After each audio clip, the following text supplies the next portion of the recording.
Le pouvoir exécutif, lui, nous coûte bien plus cher.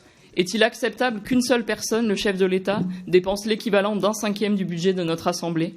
Est-il raisonnable que ses coûts de déplacement aient doublé depuis 2021, que son budget ait progressé de plus de 10% en 2024 et de plus de 3 millions d'euros pour 2025? Était-il indispensable de donner 171 réceptions somptuaires en 2023, quand sous la Ve République, il n'y en avait jamais eu plus de 150 par an?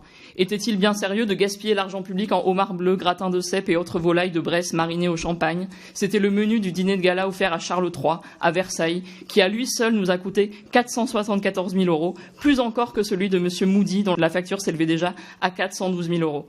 On nous répondra qu'activité diplomatique oblige, la grande cuisine permet de faire briller les ors de la République. Mais regardons la réalité en face. Depuis longtemps, la France enchaîne les échecs. Notre pays, qui en 2003 avait parlé au monde entier en refusant la guerre en Irak, brille désormais par son suivisme et son silence sur le génocide du peuple palestinien et sur le massacre du peuple libanais.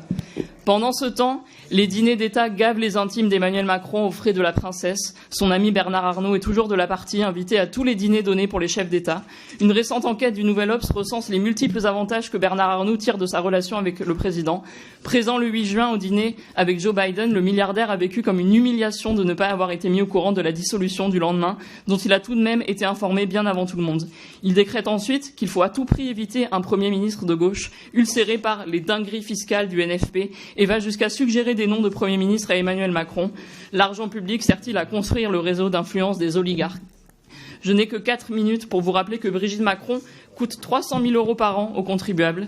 Elle n'exerce pourtant aucune fonction. C'est cher payé pour récolter des pièces jaunes en robe Louis Vuitton. Quant au palais de l'Élysée, aucun effort de nettoyage de ses comptes n'est prévu dans le budget 2025. Les dépenses de la présidence de la République sont guidées par le fait du prince.